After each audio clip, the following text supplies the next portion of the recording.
All right, so Jonesy, you are in SoCal. Been down here for like a week. What's been going on, man? Just trying to catch up on some riding. I've had a pretty rough winter up in Reno already. Lots of snow, cold weather. The ground's pretty much been frozen since about Thanksgiving, so hasn't been any opportunity to ride up there. Just came down here and riding as much as I can, and I'm feeling it, man. I feel 31 right now. Old and sore and tired. So is 31 old for a freestyler? I mean, I think it is. There's only two I can think of. There's racers that are at the top level right now. Yeah. It's 31. Yeah. No, I keep looking at him thinking like, man, if he's still doing it, I don't have any excuse at all. But I mean, I guess it is pretty old, but at the same time, I feel good. I still feel young, you know, except for right now I feel old because I've been motoing and I haven't been riding now. But you know, normally I feel good. I feel like you know, I feel like I'm still on top of my game, so I don't really feel the need to slow down just yet. So how many years have you been at the pinnacle of freestyle? I mean, you were TransWorld Freestyle Rider of the Year 6-7 years ago? More than that. Yeah, that was 2007. I was Rider of the Year. I started riding freestyle when I was 17 in, I believe that was in 2002. And you know, my first year that I actually did good, the first year I think I kind of popped up in the public eye was 2004. I got a bronze medal at X Games, and honestly I'd say that's what kick-started my career. Before that, you know, I'd done the IFMAs and, you know, won a handful of those or whatever, but you know, it's nothing really like an X Games medal to get the career going. So yeah, since 2004, that's about 12 years I've been running with everybody. So does the freestyle lifestyle age you sooner? Age you quicker? What are you talking about? Are you talking about all the partying? Partying. Oh, come on. We're not. I mean, we like our beers and stuff. I have to say, you beat me here. Yeah, what time is it? I was expecting you to be on freestyle. Let's see what time it is right now. Oh, we got fire trucks. For the sake of the video, it's 2:40 right now, and we've just started this interview that was supposed to start at 2 o'clock. Yeah, so I guess I'm on probiotic time. Yeah, I don't know. I wouldn't really say freestyle ages you any quicker or anything, you know. I mean, all the travel, all the travel is a bummer, you know, and that gets tiring. And if there's anything about it that ages us quicker, it's really the fact that if we wanted to take advantage of it, we could, and you know, not work hard, not take care of ourselves, drink too much. You can still do it. You're not going to do it your best, but you know, try to stay away from all that negative stuff, and then you'll be good. So does it kind of trip you out sometimes that you're 31, for this many years you've made a living like riding your dirt bike for fun and jumping it? And, yeah, totally trips me out. I mean, because like freestyle is different than racing, because the racers, I'm not saying you don't train or exercise, but I mean, the racers have to take it at a totally different level, I think. Oh yeah. You guys certainly have to be in shape and you have to practice and be on top of your game, but it's more fun, I think, what you do. Absolutely. I mean, I agree. I have the utmost respect for all the dudes that race and are out there busting their ass all week long, you know. I mean, I can't imagine the work that they have to put in to be where they're at. And yeah, I mean, we don't have to do the same thing for freestyle. The main thing for me with freestyle that's always, you know, kept me sharp and kept me feeling like I'm on top of my game is just riding all the time, you know, repetition, doing all my tricks over and over and over again till I get to the point to where I'm not ever worried about doing it. I'm just worried about doing it perfect. So yeah, I mean, that definitely makes it more fun, I guess you could say, because we go out, we ride in the morning, and you know, if that's all you want to do, that's all you have to do. I mean, it helps though. It does help to get out and, you know, like exercise, do some cardio, work out a little bit, stay limber, whatever you got to do, you know, like it really does help.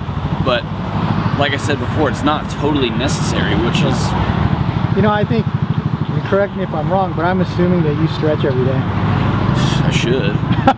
You don't? I mean, dude, some of the stuff you guys do, I usually always, I can't touch my toes. I mean, you're sticking your feet through your arms. Yeah, I'll usually stretch, you know, before I ride. I really need to be stretching like every day just to stay limber, but what can I say, man? I'm a freestyler. I get lazy sometimes. Sometimes I'm just on that couch and I'm like, nah. So what do you, what would you say about the state of freestyle right now? I mean, the landscape's kind of changed. It's not so much contests as much as shows now, right? Yeah, absolutely. You guys are earning money in different ways. It's getting a lot harder to earn money in freestyle right now. Just, you know, all the contests are kind of crumbling around us, and X Fighters, they've changed it from, I think, a 5-round series to just 1 round a year now in Madrid. So, you know, that was a big thing for all of us guys that's no longer. And freestyle hasn't been an X for the last 2 years. They say they're bringing it back this year, but yeah, I mean, it's tough without those big contests, without just being really in the public eye, and especially without freestyle being as mainstream as it at one time was. It's hard to get the sponsor dollars. So really, we've got to rely on, you know, riding 50, 60 shows a year, whatever we can get, really. And you know, I'm lucky enough to be dealing with the Nitro guys, and they've treated me great, and they put me on every one of their shows. So I'm really thankful for that. And you know, without that, I don't really know where I'd be or what I'd be doing to get by right now. So Nitro's gonna launch a contest, right? Nitro Games. Yep. I don't remember when they said it was, but yeah, Nitro Games will be in Salt Lake City this year sometime, and yeah, I'm excited. Now, you know, I'm fairly excited that freestyle's back in X Games too, which I say fairly excited because I really don't want to do any of the stuff that all the kids are doing that are beating me with right now. But so it's cool. What's when you talk like that? I mean, Jones, you do gnarly stuff, but what is gnarlier than the stuff you're doing? Well, for one, you know, obviously you've got Sheeny, who just knocks out double flips like they're the easiest trick in the world. That's something I'm never going to touch that. There's the guys doing the body varials, which I've screwed around with in the pit.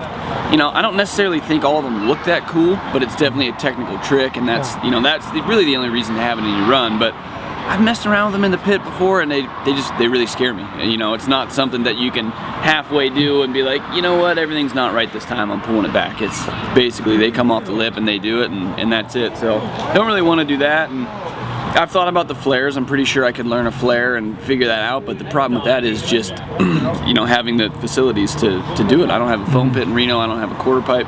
Just to have everything I need to learn a flare in my area, I'd have to spend, you know, probably 30, 40 grand. Foam pit, quarter pipe, build landings and everything. And then the way freestyle is now, are you really ever gonna get that back? You know, there's one contest a year that I'd use it for, and you know, there's no guarantee I'm gonna win just because of that. But the thing is I really, not to toot my own horn, but I really like my own runs. You know, I feel like I've stayed true to myself over the years, and doing tricks that I like, and not just being like, well, you know, this trick here is scoring good, I'm gonna put it in my run even though I hate it. I've always just kind of tried to do the stuff I want to do. You know, we're supposed to be individuals, it's supposed to be a creative thing, so that's why I try not to be too heavily influenced by what everybody else is doing, what the judges are scoring good. I mean, sure, I do need some more banger stuff, but like, I'm happy with my runs, I like them, and I think when people see them, they probably realize that they're seeing something different.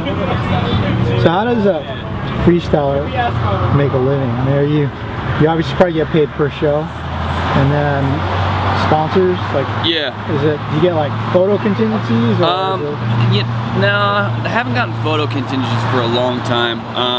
You know, right now, it's like I said, the main thing is shows. You know, Nitro pays me a flat rate for whatever show I do, and like I said, I'm lucky enough that they put me on all their shows, which keeps me busy and, you know, keeps some income coming in as long as I'm riding them. And there's still some sponsor dollars to be had out there. You know, you've got to be hustling a little bit for it in freestyle now, though. You know, it's not like it used to be when it felt like everybody was just handing out free money. So I noticed you had a pretty big change this year. You probably should turn your hat around, dude. Yeah? Okay. I got a logo right there still. Yeah, it's not the iconic one. There you go. Boom. Oh, there it is. Yeah. Just you know, got word a couple months ago that you know, me and Monster was coming to an end, which, you know, was a pretty big shock. Basically, I've since I started doing well in 04, I started riding for those guys, and you know, 11, 12 years I rode for them, and it was weird, you know. I think I've been Fox Monster for so long, it's almost like I started to accept that as like me, you know, like that was who I was. I was a monster rider, and all of a sudden you get the phone call saying that it's done, and it's kind of like, you know, you feel, it's weird to say that to in any way think of who you are as a sponsor, but it, you know, it was just something I got used to. I guess I branded myself as it. So you get the call saying it's no more, and you know, it's a shocker, and it was a weird thing for me, you know, especially with everything else going on in my life right now. It was kind of hard to deal with, but you know, Jimmy and all the guys at WMG they were on it immediately, and got talking to the Rockstar guys, and I was super happy to find out that, you know, they were interested. I didn't know what that meant at first, but basically just held my breath and kept my fingers crossed for a couple months waiting to see what was happening, and yeah, they picked me up, and I'm really excited. The things that we've talked about a little bit is kind of, you know, maybe exploring some different avenues in the sport instead of just being, you know, a guy that goes out and hits ramps and rides contests. You know, I'd really like to get more into like putting out some cool video content, and you know, just maybe just having a stronger, cooler web presence of some sort, you know, because like I said, I can't keep up with the young kids anymore anyways, really, so it's exciting for me to kind of be looking down a different street right now. Have you thought about like the kind of stuff Matto's done? I mean, you're a talented rider all around, you know? I mean, is this a joke? No, I'm not talking. You want me to jump football fields? But I mean, he's made himself into a brand. Yeah. That doesn't rely on contests and stuff. Absolutely. Yeah, and I've thought about stuff like that. It's just what extent I'm willing to go to, and the thing with something like that is you need that good idea. Yeah. I sat down and I talked to Drew Bazanson a while ago. Damn, did I say his last name right? Yeah. Drew, if I said your last name wrong, I'm sorry. Sat down and I talked to him. He came out to one of our shows in Boston, you know, and we talked about his Uncontained video, and you know, we just talked about how he came up with it and why he thought it was a good idea, and you know, it kind of clicked with me that it's like, that's what you need. I don't need to just put out like a video saying, hey man, here I am riding ramps. It's got to be something exciting, something people can relate to, something that's gonna not just look like your regular little riding at it. So definitely got to think about stuff like that, and for sure. So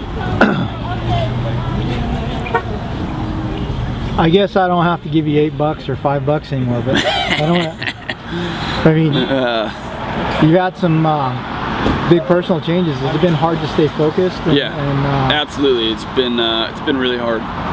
In about, you know, late July, me and my wife split, and it's just been, you know, everything's good on my end. I feel like it's the right decision and everything, but you know, there's just certain things that can happen when a divorce starts, and you know, it has a tendency to be not pretty. So dealing with that stuff's been really hard, and you know, I mean, talked to quite a few people about it quite a few times, and you know, sometimes I feel really good, and sometimes it's all I want to do is ride, and then sometimes it's like I'm a bit of a loose cannon and I just, you know, go hang with my buddies and have beers to not think about it. But it's a tough thing to deal with, you know. I mean, the worst thing about it for me is my son, and you know, knowing that basically the family that he had is really no longer a unit anymore. So it's tough for me to handle, but you know, I'm gonna get through it, and new doors are opening for 2016. It's already starting off a little better than the last one ended, so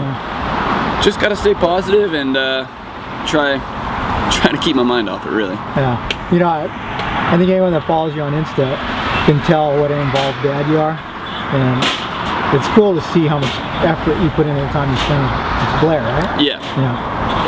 Yeah, I mean, he's my little buddy. He means more than anything to me, so it's important. You know, the days that I have, I guess the days that I have them, I pretty much go underground for a week or whatever it is, you know. I mean, buddies don't hear from me or nothing else. I just try and, yeah, it's tough. It's not like I'm gonna go hang out with my friends when I have my son 1 week at a time, you know. So just it's good. That's one time when I do feel happy, is when, you know, I have him to myself and we're out riding dirt bikes or just doing whatever it is that we do.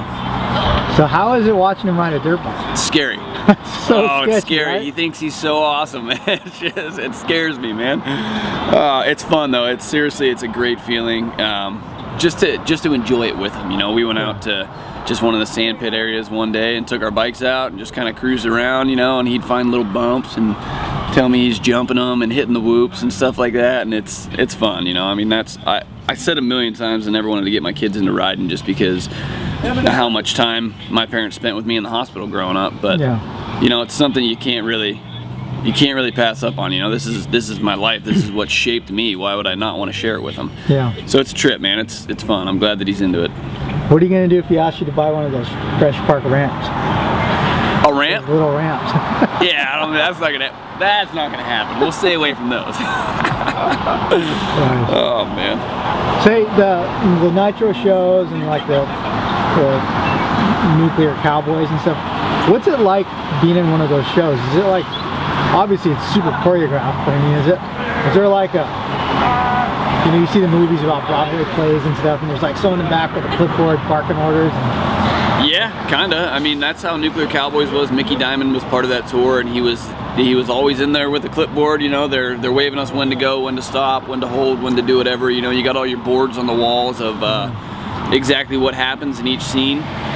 So yeah, I mean, it's pretty choreographed, and you know what you're doing. But Nitro's a lot more laid back. You know, they have an announcer going on, so if you need to buy yourself a couple minutes or a couple seconds or something, he can buy you a couple seconds. Whereas I think with Nuclear, what they did was just basically like hit play, and then the whole thing ran. So you had to like try to keep time with that. But Nitro's definitely a lot more laid back, and it's for me, it's an action sports show. It's exactly what an action sports show should be. So I really enjoy that one. Yeah. So what do you think of all the crazy big wheel backflips and those guys are something else. I'd say my favorite one to watch is probably Dusty Weigel.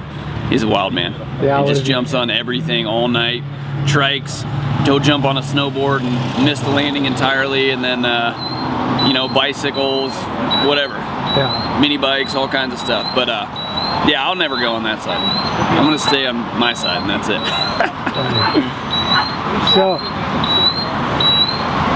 about that thing. I think that's the old guy van. What's the coolest place freestyle's taken you? I mean, shit, you go all over the world. It's hard to say because I've been doing it so long that, you know. Have you become old and jaded like me? Like, I don't want to travel anymore. I know. I don't want to travel either.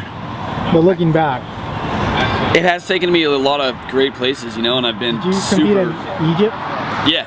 Dude, I mean, right. You went to Egypt. Yeah, dude. right at the pyramids. Literally, there's pictures of the pyramids are right there. The Sphinx I could have thrown a rock to. That was awesome, just to see that stuff. I always love going to Australia just because, you know, it's so nice there. Beach cities, beautiful women. I can't wait to go back there single.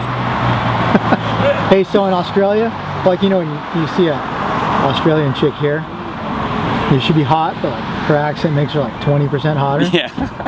When you're in Australia, does your US accent work that way? I don't know yet. I don't know yet.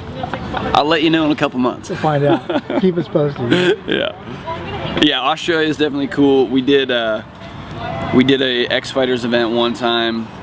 Where's it? Russia, like what's that called? The Kremlin? Yeah. Like right by that. And X Fighters has taken us to a lot of really cool places. You know, they always tried to have really neat venues basically, and they succeeded in that a lot. So, you know, I do get bummed out on the travel and I do get over it, but definitely been very lucky, and I can see my career coming to an end very soon. So, you know, with the light at the end of the tunnel showing, I feel like I really want to focus on enjoying myself more. I want to do these trips and, you know, not just hibernate in my room my days off, but enjoy myself, whether it's going out to dinner with buddies or, you know, walking around and checking stuff out. It's, you know, I guess I took it for granted for so many years, and I should probably make some good memories before it's over. Have you invented a trick? Have I? Yeah, is there a trick that you started? Yeah, I was the first one to do Cordoba flips, Shaolin flips, and stripper flips. And then there was a couple other things that I just added little variations to, like one where I go through the bars and do a turntable no-hand can, and then saran wrap out the other side. And then there's like no-hand Shaolin to McMets. That's just kind of like adding little things that nobody's has ever, or still has ever done, really. But yeah, those. I think I was the first guy to do a dead body flip, but I did it in my yard, and then I crashed at X Games the year that I was going to do it at Best Trick, and then by the time I by the time I did it in the public eye, people had already been doing it again, so it doesn't really matter, but a couple tricks here and there. I was just, you know, maybe you can make it a goal to invent some one big trick before you quit. Dude, come. No, I'm just saying, you know. No, I don't want to.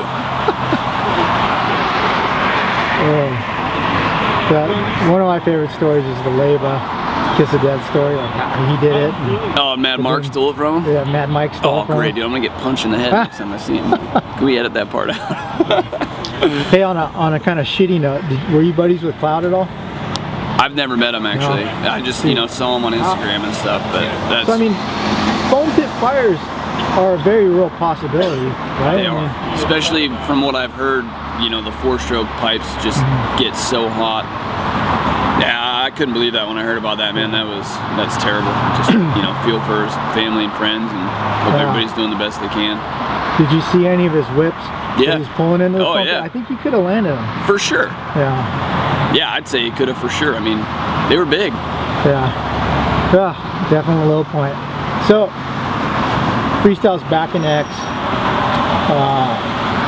How big of an influence is X Games? I mean, it's so mainstream. I don't really know anymore, to be honest with you. You know, like, it used to be the only thing that mattered in what we did. You know, you could have the worst year ever, you go medal at X, and you're set for years. And I wonder. I really don't know, because I know I didn't medal last year. I got 4th. I did all right. You know, I got as much TV time as anybody else did in speed and style. And then, you know, this year I've lost almost every sponsor I have. So I don't know what kind of weight it holds anymore, to be honest. It might just more or less be like a pride thing for us now, but yeah, I don't know. I know that X used to be super important, because remember one year they were jacking us around with passes, so we didn't go back the next year. Yeah, I remember that. We covered it by shooting pictures of the television. I remember that one. Like, I thought that was the funniest thing in the world, you know? I was like, yeah, take that. But remember Logan and Nate were super bummed on us. Like, man, I remember them being that's our biggest thing of the year. Yeah. Hey, man, we still had coverage, right? You took pictures of the screen. The television, yeah. It was pretty good. Oh, man. So what's next? You're here in Cali till tomorrow? Yeah, well, I don't know. I might either leave tomorrow or tonight. You know, I was supposed to pick my son up tonight at 7, but I really wanted to get another day of riding in, so probably I'll either leave tonight or tomorrow. I'll pick him up from school. That way I only have a couple more days, and head out to Europe on Tuesday for a month. So yeah, definitely want to get home and spend my time with him, but trip's been good so far. I rode way too much Monday, Tuesday. Went to Paula, rode the ramp, then rode moto, then I went back. Tuesday I rode the ramp, then I rode moto, then we went to Fitz's and shot all night. And I woke up Wednesday like the sorest I've ever been in my life. Like, I haven't rode in almost 2 months, just because I've really just been enjoying my time off at home before the year starts up again. But so sore. And then I got food poisoning Tuesday night and just up all night. So speaking of food poisoning, how much havoc did the Chipotle food poisoning scare wreak on your lifestyle? It didn't stop me from going once. I had it for lunch today. Nice. You know what? It's got me worried though, because the last couple times I went into the Reno Chipotle, it's been a ghost town in there. If that place closes down, dude, I'm gonna have to move. Yeah. I'll have no choice. How many Chipotle burritos did you eat last year? Oh my gosh. Well, last year was the first time the first year they had Chipotle open in Reno, so at least 560. Nice. I don't know, a lot. I really try not to eat it too much, but it is delicious. Cool. Well, hey, on that note, let's go ride. All right, let's do it. Thanks, Wade.